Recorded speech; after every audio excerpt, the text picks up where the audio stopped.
Most of the time, as we are living our lives day to day, we do not think about our existence and the reality of dying all that much during our day to day activities. With the recent events of this world, the reality of death has come to the surface once again. It does in situations like this. The 9/11 attacks did this, and now the coronavirus. Once this fades away, don't get lulled back to sleep. Pay attention to this while you still can. Address this now. Dying is a certain reality that everyone knows will happen, but we don't want to face that. We human beings don't want to face that reality. But by now it should be abundantly clear to you that you do not have control over your life. You have no control over when you die. It is so clearly seen in the fact that when you step out of your house, your safe zone right now, and go to the store with your mask on, you have no way of knowing whether you will contract this virus, get very sick, and die. Everyone is on edge with that sitting in the back of their mind. Are you prepared for that day when you will die? Are you prepared for that? Because on that day, you will meet God. Does that concern you at all? Many of you would say, no, not at all. If your God is real, then he will look at my heart and know that I've been a pretty good person and that I've tried to do what was right. Did you know that even felons in prison say that? Professing Christians say that. Many professing Christians, if asked this question, how do you get into heaven? Many would answer in a similar fashion. How would you answer that question? You need to take time and answer this for yourself. How would you answer that question? What would you say in response? Would you say something to the effect of, be a good person? However you would explain that.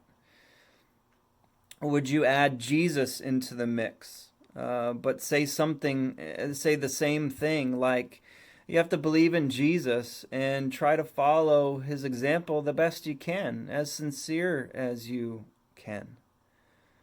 It is not uncommon for those that profess to be a Christian to believe that we are all relatively good by nature, though we are sinful.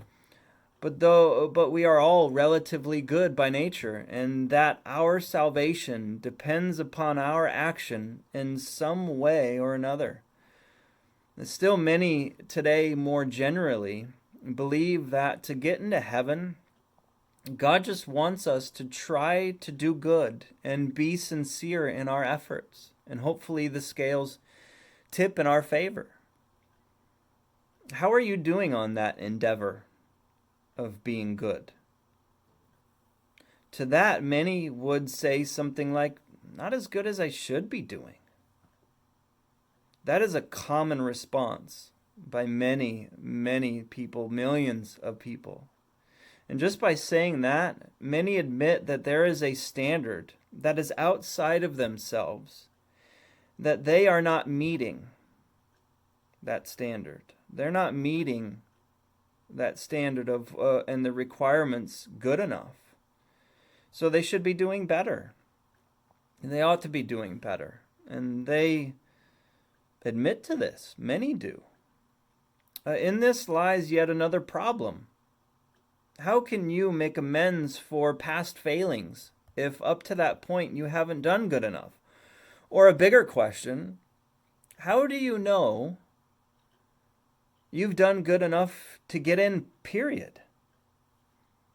Given this, there are some questions that need to be answered. quite frankly, your soul depends upon it. And I know that's not popular to hear. It's not a popular message. But your soul depends upon this. You need to take a good look over your life at this very moment of history in light of what I'm going to say. So here are the questions that need to be answered. Number one, who defines how good you need to be? Who determines the requirements or the standard? Number two, how good do you need to be? What is that standard that you need to meet? Number three, what happens if you can't meet the requirements? What happens if you can't meet the requirements? We will deal with the first two in this video. The first one, who defines how good you need to be? Who determines the requirements or the standard? Since we are humans and we are asking a question that has to do with where someone will spend eternity, it should be clear right away that no created human being is the one who defines how good you need to be. God is the only one who defines this. Now, to those who reject that God even exists, you know that He does. You know that He does, that He exists, because He has displayed Himself in creation. But by our unrighteousness, many suppress that truth. We suppress the truth that in the physical world around us, He has displayed His existence. He also has displayed His existence in creating us, human beings. And by Him creating us, we know that He exists. Everyone does. You are so uniquely made, you know that God created you. You know it.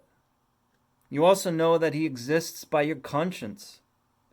You know right and wrong, and because of that, deep down you know, along with everyone else, that the God as revealed in Scripture, the God who claims to be who He is in Scripture, He exists. You know it. And one of those ways is by your conscience, knowing right and wrong.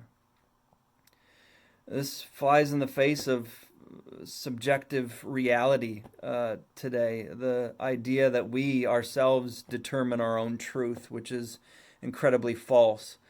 We determine what is right and wrong. That's incredibly false. You know right and wrong by your conscience, and that proves that you know God exists. Everyone knows that He exists. So listen to me when I say this. He is the only one who defines how good you need to be in order to get into heaven. Furthermore, an admission to not doing as good as we should also proves that there is someone else that defines this. So since God is the one who defines the standard, we are required to examine what this standard is according to Him. This standard is found only in the Christian Bible, which is the clear, authoritative, perfect, revealed will of God, His revealed word. This brings us to our next question. How good do you need to be? What is that standard? According to God, you have to be 100% good, 100% moral, 100% righteous, and 100% pure, and so on, according to God. Not you, but according to God. In other words, you need to be perfect, completely perfect. Not just sincerely trying your best, but perfect in every way according to God's standard of what He says perfect is. To make this point clear about what this standard is, God has provided us a human standard as an example for two reasons at least. Number one, it's to again point us to the standard the required standard of perfection, of what that is according to God, and two, to show us a human standard that we must compare ourselves to. He gives us a human standard for us humans to compare ourselves to, which inevitably drives us to what his standard actually is. In Matthew 5:20, Jesus says that if our righteousness does not exceed that of the Pharisees and the scribes, then we will not get into heaven. This standard of righteousness that we have to meet involves the approval of the persons themselves in who they are as a person, in their nature, and also the acceptance of what they've done, where God then, after looking at these two factors, judges and says, I approve. This person is righteous in my eyes. That's his verdict. That's his judgment after looking at these two factors of who the person is and what they've done.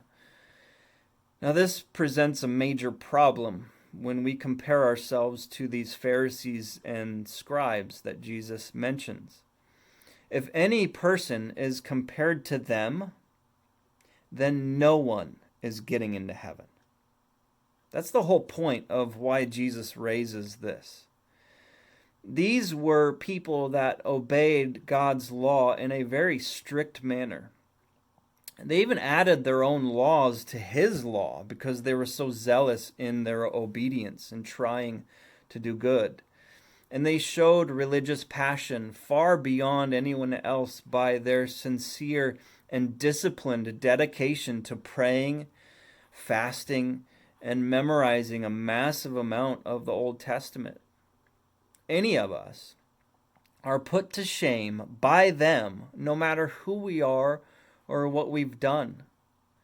Therefore, all of us, no matter who we are, will fail the test if we try to be a good person in order to get into heaven, because this human standard shows that we fail. And when we actually see God's standard, it's even more clear. What proves this even more is that we know this. You know this. Your conscience bears witness to this. You know you don't meet God's standard. You admit to it without really even knowing it. That's why we come up with our own requirements and ignore God's. We come up with our own opinions about who God is and what he requires of us. In light of the events of this world, you need to seriously ask yourself the question, can I and do I meet the standard for what God requires of me in order for me to enter into heaven? Don't let this question leave you. Ponder this as you live your quarantine life. And next time we will address the third question. What happens if we can't meet the requirements?